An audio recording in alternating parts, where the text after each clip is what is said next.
A mi családi pincészetünk több mint 20 éve létezik, mivel a rendszerváltás előtt is ezzel foglalkoztunk, hogy az állami gazdaság megszűnt, és saját kezünkbe vettünk sorsunkat, és nagyobb szőlőterületen, 35 hektáron gazdálkodunk, ennek a termését dolgozzuk fel bornak, palackozzuk és értékesítjük.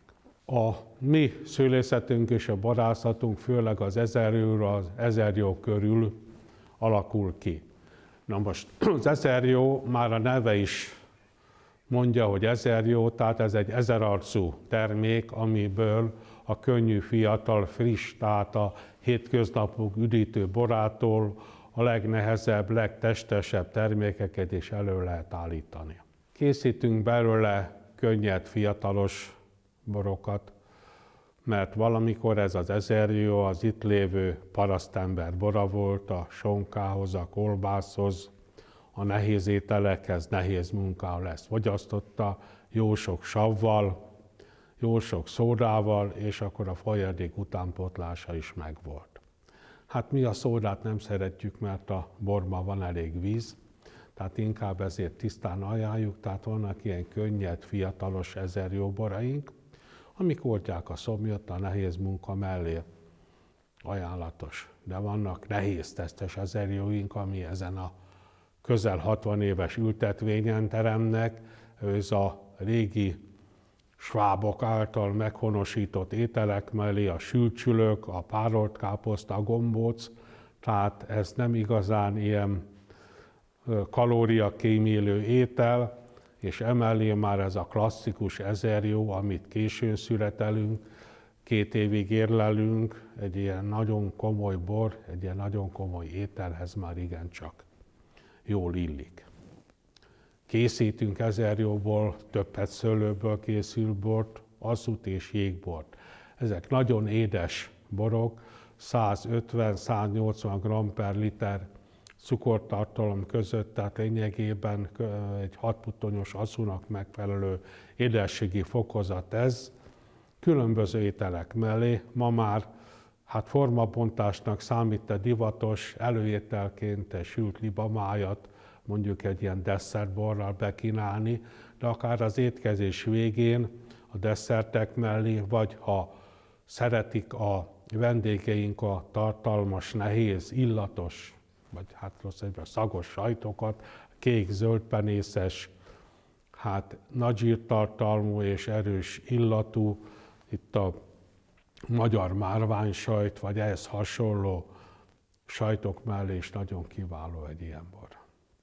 De csak desszert helyett is, amikor az emberek is melegségre, finom ízekre vágyik, akkor is nagyon kellemes. Mór majdnem a legkisebb borvidék, a utolsó adatok szerint én úgy tudom, hogy a 21. a terület nagysága szerint. Sajnos valamikor ez sokkal nagyobb volt. Az idős emberek elhagyják a szőlőket, a fiatalok nem annyira veszik át, de én bízom, hogy a bor szeretete ezt a problémát is megoldja. Az utolsó években több száz hektár új szőlő került elültetésre, és ez a folyamat tovább megy, akkor biztató lesz, és újra a régi nap és a fénybe fog itt fürödni Mór.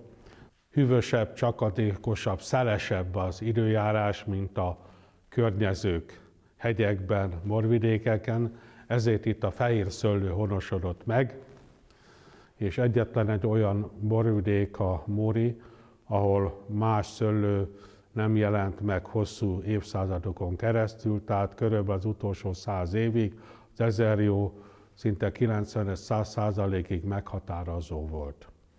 Az utóbbi évtizedekben került ide először a leányka, majd az egyéb Magyarországon elterjedt fehérborszőlőfajták, a tramini, Otonel muskotáj és társai, majd az múlt évszázad végén jelennek meg az úgynevezett világfajták, a Chardonnay, a Sauvignon Blanc és a Rajnai Riesling.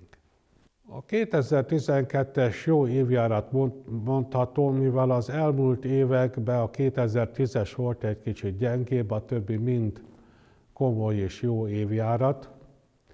A hőösszeg biztosítva volt, a nedvesség, a csapadék nem mindenhol, de szerencsére a mi öreg tőkéink, amik közel 60 évesek, több 10 méter mélyre lehatolnak a talajba, és ezt a csapadék hiányt, nedvesség hiányt nem érzékelik annyira, mint a fiatal, nagy teljesítményű ültetvények. Tehát így mi bízunk benne, mert ilyenkor még csak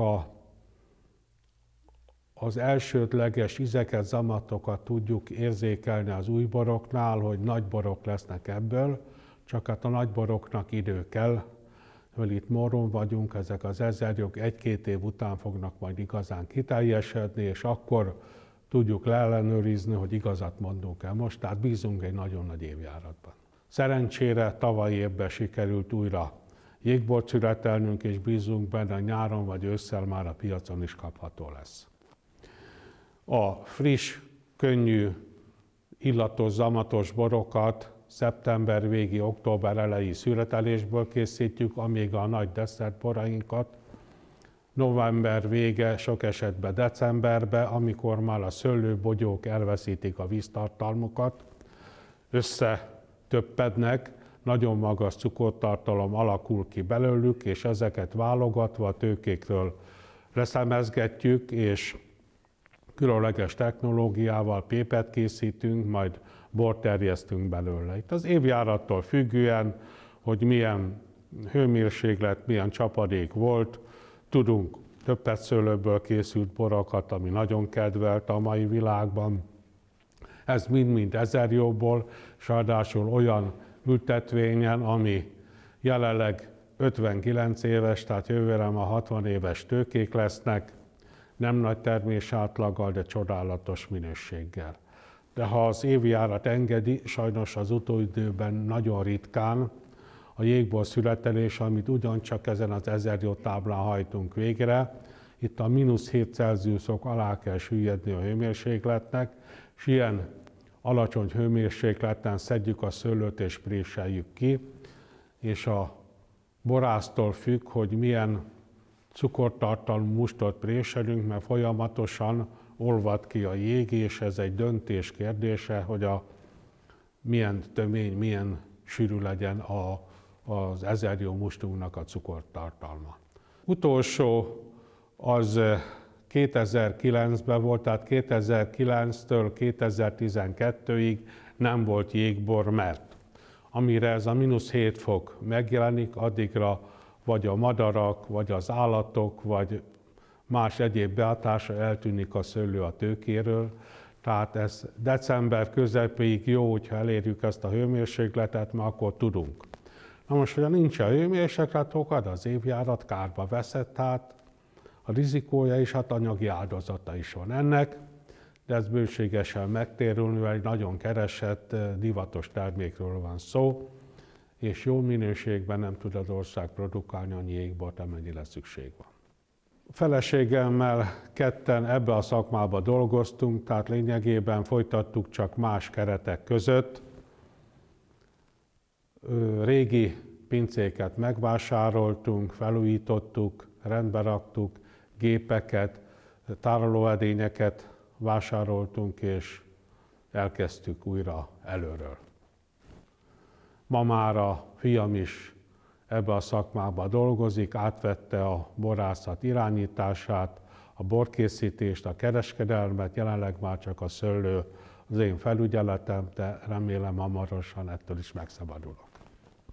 Vásárolt szőlővel nem dolgozunk, ez a létrejöttünk után hamarosan kiderült, hogyha olyan minőségű szőlőt szeretnénk, ami a mi elképzelésünk, mivel jó bort csak jó alapanyagból lehet készíteni, ezért a rizikós dolgokat csak saját területen lehet megvalósítani, amennyiben november-decemberben kívánunk születelni, alacsony termésátlaggal, különleges minőséggel, ezt a partnereink nem vállalnák fel, ezt csak saját magunk területein tudjuk végrehajtani. Az Ottolnál muskotáj egy nagyon kedvenc szőlőfajtánk, finom, elegáns, intelligens muskotáj illatokkal. Sokkal kellemesebbnek tűnik nekünk, mint az egyéb mások, tehát a lünel, az írsai, a cserszegi és egyéb borok. Igaz, hogy ez nem annyira intenzív, de van egy igen finomság, egy érzékiség ebbe a borba. Ezt is gyümölcsösen, frissen, egy kis maradék széndioxiddal palackozzuk, és nagyon kedvelt a hölgyek körében. Sütemények, desszertek, de sok esetben a gyümölccsel, édességgel készített főételek mellé is nagyon jól fogyasztható. A mélyre leható gyökerek más ásványokat, más tápanyagokat tudnak felszívni, és a szőlő gyökérnek a mélysége egy biztonságot, állandóságot tud biztosítani. Tehát a túlzott esős évek, a túlzott száraz évek között egy átlagot tud húzni, mivel a nedvesség leérése és a kiszáradásának évek múltán jut le olyan mélységben, tehát ezt nem érzékeli. A másik pedig ezek az ültetvények a vértestnek egy igen magas pontján vannak, ahol ezek a növények nem túl növekedési eréllyel, tehát a koruknál fogva rendelkeznek, alacsony termésátlagot, csodálatos minőséggel. Mi mindent megteszünk azért, hogy ezeket a régi ültetvényeket megőrizzük, nem hagyjuk kivágni, hanem felújítjuk, új támrendszert telepítünk rá, és tovább szeretnénk művelni ezeket, amíg lehetőségünk adja már, mint a korunk onnan fentről. A tramini szőlőfajta azért már régebben itt van, Móron 40-50 éve már rendszeresen termesztjük.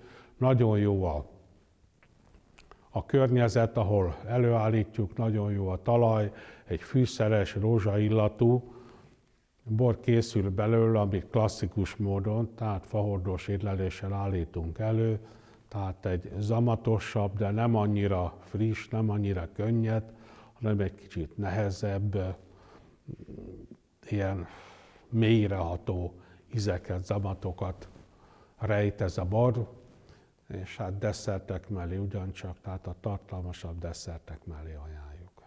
Nem véletlenül időszámításunk után már 200-300 körül a rómaiak szőlőt ültettek, és azóta itt a fehérbor éli világát, csodálatos minőséget terem, a kékszőlő nem igazán érik be. Habár az utóbbi években engedélyezték a borvidéken a kékszőlő ültetését, de bízunk benne, hogy nem sok kerül elültetésre, mert az ország más borvidékein sokkal jobb minőségű vörösborok készülnek, mint itt. Azért itt készíteni vörösbort, hogy legyen gyenge minőségben, azért teljesen fölösleges.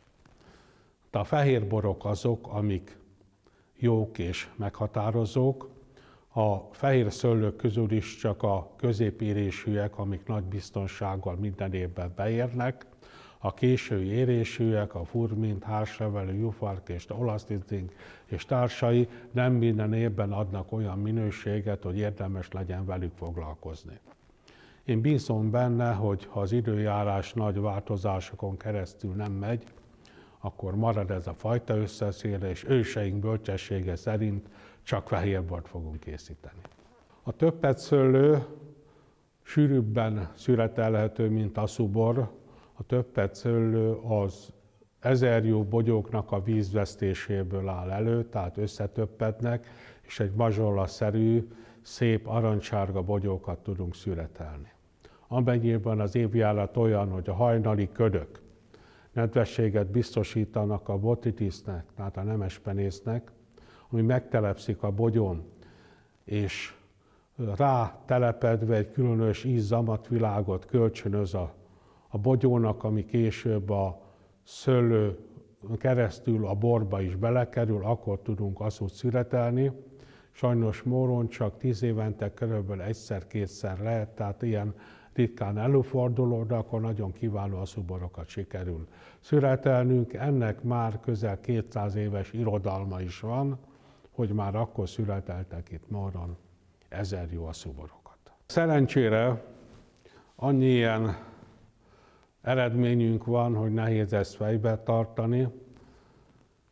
Mi 1-2-re nagyon büszkék vagyunk, hogy sorozatban 3-szor nyertük el Móron itt a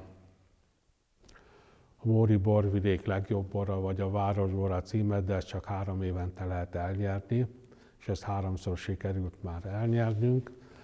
De sok-sok olyan dolog van, amire büszkék vagyunk, például 2000-ben elnyertük a Hungarikumokért nyert lényegben elismerést, mondhatnám, egy ilyen kisebb életműdíj, amit az 1000 jó szőlő, hogy is mondjam, foglalkozásáért kaptunk, vagy Pécsen a Hungarikumok borversenyén, hiszem 2000-ben elnyertük a legjobb bor és a média legjobb díját is. Nemzetközi borversenyeken aranyérmeink vannak a hazai országos borversenyeken, tehát szerencsére ma már igen nehéz ezt számon tartani, mennyien eredményünk volt, de nem ez a legfontosabb. Az igazi dicséret az, amikor a borainkat megveszik és elfogyasztják. Tehát aki pénzt ad érte, az a legnagyobb kritikus, az a legnagyobb elismerés, ha ez a bor elfogy, és újra jönnek és újra vásárolnak belőle. A Chardonnay és testvére, a Sauvignon Blancnak körülbelül egy időben érkezett Magyarországra, kicsit jobban elterjedt, tehát jobban megszokták a fogyasztók, és hát mi a Chardonnayra haragszunk is, meg nem is. Haragszunk azért rá, mivel a csapba is ez folyik egész világon, nem csak Európában, de ennek oka van. A Chardonnay egy olyan szőlőfajta, ami állandóságot, megbízhatóságot biztosít, tehát a hűvös évjáratokban, a meleg évjáratban, a fagyba, tehát lényegében egy minden kibíró szőlőfajta, és ezért lett belőle a világfajta. Nagyon jól hasznosítható borként és egyéb más alapanyagokként, csak az zavar minket, hogy mindenhol bőségesen van belőle, de amúgy szeretjük és nagyon jó bort késő születelésben forgalmazzuk, tehát egy tartalmasabb, nehezebb ételeknél, ilyen barnamártásos húsok mellé sült kacsa, sült liba, tehát ott, ahol ugyancsak van kalória, ízek, zamatok, a hagyományos magyar ízek mellé nagyon jól fogyasztható egy ilyen Chardonnay. Már az újvilági fajták közé tartozik a Sauvignon. Ezt meg kellett először szerettetni a fogyasztókkal, és meg kellett tanulni ebből olyan bort készíteni, amit a fogyasztóink elvárnak. Ennek a szőlőfajtának más az ízvilága, mint a megszokott magyar boroknak, és sokan idegenkedtek tőle, ma már megszerették. Ez olyan bor, amihez könnyű halak, vízi élőlények, fehérhúsú szárnyasok, tehát ahol nem sok a fűszer, nem sok a kalória, tehát a könnyebb ételek mellé nagyon kiváló ez a bor, és ezt is főleg a fiatalság szereti. A bozóki küvét főleg a fiatalok részére készítettük. Ez nem egy nagyon nagy bor, de nagyon finom, illatos, zamasztos, könnyű, úgynevezett fruktik bor, amit a nyári nagy melegben ajánlunk szomjoltásra, illetve a könnyű étkezések előtt étvágygerjesztőnek, amikor az ember csak azért fogyaszt bort, mert szomjas, és a kútból lusta vizet húzni, mert az nagyon mélyen van, és nagyon nagy munka. Egyszerűbb egy dugót kihúzni, és egy könnyű, friss, nagyon zamatos bort kapok, ami keresett ez az illatos, könnyed bor, mert a nehéz borok, a nehéz ételek, ez az ételek előtt, mivel a magyar ember nem csak a leveshez, még a levés előtt is fogyaszt bort, tehát ezeket ajánljuk ilyen célokra. Én egy szép, ragyogó jövőt látok itt a magyar borászatnak és Móron is. Egy jó úton elindult a hazai borfogyasztó közönség, megszerette a jobb, különlegesebb borokat, és én bízok benne, hogy ez a lendület nem fog megtörni, ehhez már csak az anyagi lehetőségeket kell hozzátenni, tehát hogy mindenki hozzáférhessen ezekhez a termékekhez, és én úgy látom, hogy Európában talán az egyik legjobb lehetőségekkel rendelkező borország vagyunk, ahol a fehértől a vörösig minden alapanyag kiválóan előállítható, 2 dolog hiányzik, mi a termelők, akik ezt elkészítjük, és a vevő, aki megvásárol.